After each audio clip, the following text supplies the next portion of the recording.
It's the finals of the Sacramento Regionals, and Joseph Ugarte is up against Carson Confort. Joe has exactly 3 Pokemon remaining, while Carson is down to his final 2. However, things don't go as expected when Joe's Dragonite attacks his partner Jumpluff and knocks it out. What happened here? Did Joe make a mistake? A misinput? Did he crack under the pressure? Well, what if I told you that this was actually a big brain play that won him the game?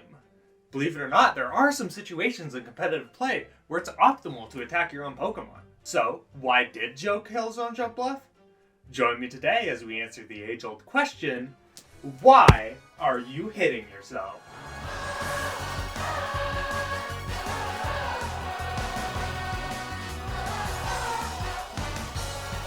There are many different situations you'd want to attack yourself, so to make it simple, I've divided it into 3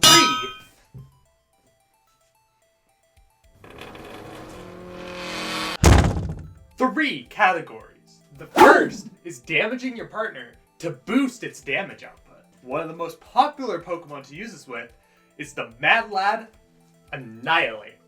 Monkey. Its signature move, Rage Fist, gains 50 base power each time it's hit by an attack. On the surface, it seems like this move would be inconsistent, as it requires taking multiple hits from your opponent without dying in order to achieve its full power. This, however, isn't the full story. If you take the move Beat Up, a weak move that hits 4 times, and use it on your own Annihilate, Rage Fist reaches an insane 250 base power. This is high enough power to knock out almost everything that doesn't resist Ghost in one hit. And if your beat up user is someone like Mousehold or Whimsicott, you can use supporting moves like Follow Me or Tailwind to help keep the ape alive after using the move. But Annihilate isn't the only one to benefit from this strategy. In Regulation H, we've seen the Big Bridge Archaludon use a similar combo. While Annihilate's combo has to do with its signature move, Archaludon's has to do with its ability, Stamina. This ability gives a defense boost every time Archaludon gets hit by an attack. Normally this wouldn't help offensively, but Archaludon also gets the move Body Press, which deals damage based on your defense stat, rather than your attack. So now you are dealing massive damage and are tough to kill, especially when holding the item Assault Vest to boost your special defense as well. Combine this with the move Electroshot to boost your special offense, and it's easy to see how this combo won 2 regionals. These past 2 scenarios only work with specific Pokemon, but what about a self-attacking strategy that works with theoretically any Pokemon? Here, I have the item weakness policy. When a Pokemon holding this item gets hit by a super effective move, it will double its attack and special attack. In Generation 8, this item was commonly paired with Colossal, whose ability Steam Engine quadrupled its speed when hit by a water-type attack. Paired with a fast Surf user like Dragapult or a Pokemon with Aqua Jet, Colossal could have its damage and speed boosted, allowing it to sweep through teams.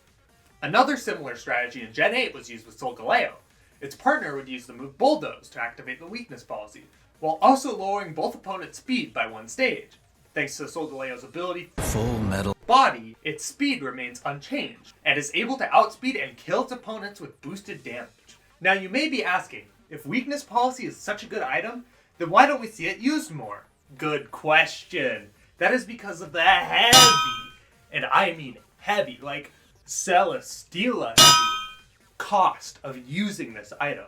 First of all, weakness policy requires you to take super effective damage. Even using weak moves, you're still going to lose a good amount of health through this strategy. You might have noticed that both of the examples I used previously were in Generation 8. In these games, Pokemon were able to Dynamax, and when they drank their Big Juice, their health doubled. This negated some of the risk of damaging your own Pokemon. The second cost is that it uses up an entire Pokemon's turn. In VGC, games often last less than 10 turns, so you need to make every turn count. And a turn you're attacking yourself is a turn you're not attacking your opponent. This is why the most successful weakness policy strategies use spread moves, as well as having some form of speed control, like Steam Engine or Bulldoze. And the third cost, of course, is your item slot. Holding weakness policy means you can't use a defensive item like Citrus Berry, Leftovers, Assault Vest, Focus Sash, you name it. And if your opponent's able to stop you from damaging yourself, your item is almost worthless. Compare this to Annihilate or Chaludon, who are both able to pull off their strategies while still being able to hold a defensive item.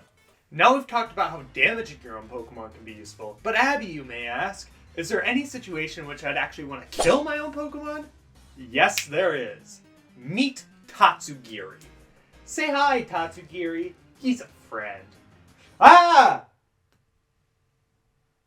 My god. He's been eaten. Meet Dondozo.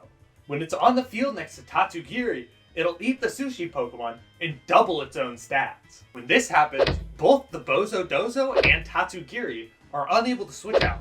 Tatsugiri is also not able to select any of its moves, but in turn, Tatsugiri is unable to be targeted by attacks. So I missed! This turns the game into a 2v1 boss battle against Dondozo. But what if there's a way to turn it back to a 2v2 while still keeping all of your boosted stats? This can be tricky, as Tatsugiri can't be taken out by moves directly. However, if you use the move Perish Song while Tatsugiri is on the field and then switch into Dondozo after, Tatsugiri will faint in 3 turns. This allows you to bring in Flamigo, whose ability Co-Star will copy all of Dondozo's stat boosts, giving you 2 super powerful boss Pokemon. So why isn't this strategy more popular? As the saying goes, don't put all of your eggs in one basket. If your opponent has common Dondozo's counters such as Haze or Clear Smog, then this strategy is greatly hindered. Now that we've gone over damaging yourself to boost your offenses, time to move on to the second category, which is attacking yourself to punish double protects. In competitive Pokemon, players will often protect both of their Pokemon at once, and it's often done to stall out Tailwind or Trick Room. Let's go back to the beginning of this video, when Joe Ugarte attacked his own Jumpluff. In this scenario, he only has 1 turn of Tailwind left, and after his opponent protects both of his Pokemon to stall out the Tailwind, they'll be able to outspeed and sweep through the rest of Ugarte's team. This is the turn that Joe uses Ice Spinner into his own Jumpluff. You see, Ice Spinner is a move that removes terrain, but the problem is it only does so when the move connects with another Pokemon. And since both opposing Pokemon were protecting, the only Pokemon left to attack was Jumpluff. Through this play, he was able to get rid of the Psychic Terrain that both let the opposing Indeedee use Spread Expanding Force, but also prevented him from using the priority move Extreme Speed. With the Psychic Terrain gone, Carson was not able to deal enough damage quickly to win the game. Next, let's talk about the move Fake Out. Normally, this move can be pretty easy for opponents to play around if both of their Pokemon have the move Protect, since Fake Out only works on the first turn that the user is out on the field. But is there any way to punish this passive play? If you have the move Stomping Tantrum, congratulations, it's your lucky day! Stomping Tantrum is a move that usually has mediocre base power, only being at 75. However, it has a secondary effect. If the user's last move fails to go off, Stomping Tantrum will double in power, and flinching from Fake Out will activate this.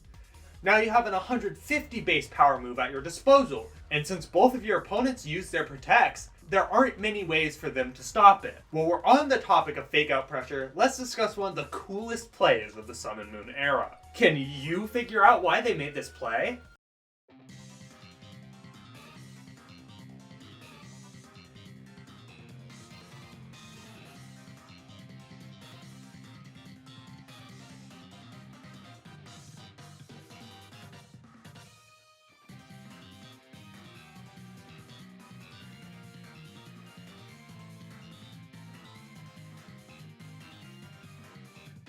Not only did Kartana get a +1 in its attack stat thanks to its ability Beast Boost from killing its partner Stakataka, it also let the player resend Incineroar after the opponent already used both of their protects.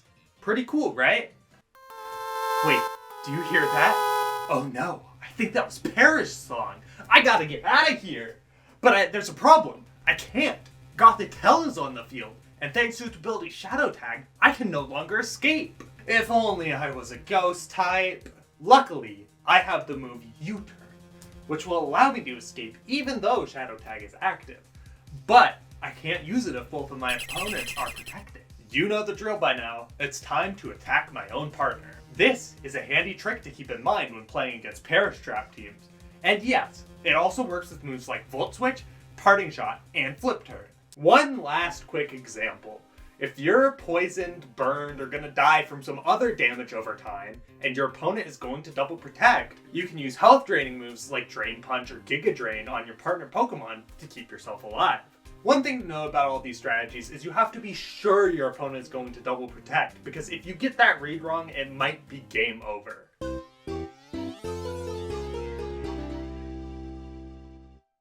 Okay, on to our third and final category of this video, using status moves on yourself. Here's a neat trick you can use against a Mungus or any other Pokemon with the move Spore. If you have a Pokemon that you desperately need to stay awake and you have the move Will-O-Wisp, you can burn your partner, preventing the Pokemon from going to sleep. No sleep for you, get back to work! Though this really is only good to use on special attackers, since you don't want to have the damage of your physical attackers, unless absolutely necessary. Next up is a strategy that I haven't heard talked about much, but is one that I have personally used. At NAIC this year, I was running a Tornadus and Kyogre team, and my Air Genie had the move Scary Face, which lowers a target speed by 2 stages. Normally this move is used against really fast Tailwind teams, so I'd have a speed advantage even if my opponent set up Tailwind. However, it has a second secret usage. Against Trick Room teams, I can use Priority Scary Face onto my own Kyogre to underspeed their slow sweepers and catch them by surprise. People don't usually expect Tornadus to have answers into Trick Room, and they are left unprepared. This also works with Thunder Wave, though this is a risky option, as you have to deal with the 25% chance of being unable to move. I could see this strategy working really well on the closed team sheet global challenges to surprise opponents. Hi, yes, hello, it's me again. So I was editing this video and I noticed there's actually one more thing that I forgot, and it has to do with the move I mentioned earlier, Clear Smog. So usually it's used as a move to counter Dondozo or other setup sweepers like Volcarona to remove all their stats, but you can actually also use it on yourself to get rid of negative debuffs like from Intimidate, or if you use Close Combat and Headlong Rush and you don't want your lower defenses. And I know I've seen it used a couple of times on Ursaluna because it really doesn't like being intimidated or having those Headlong Rush drops. So yeah. Anyways, back to your regularly scheduled video. And those are examples of times you'd want to attack your own Pokemon in competitive play. Did I miss anything? If I did, let me know in the comments below, and if there are enough examples, I'll make a part 2 to this video. Honestly, stuff like this is what makes VGC such an interesting game to me, and it makes me want to constantly get better at the game. If you've enjoyed this video, consider liking and subscribing. It's been a while since we've made videos on this channel, and I'm looking forward to making more content in the future. And with that, good day, and goodbye! Ow. That hurt more than I intended it to.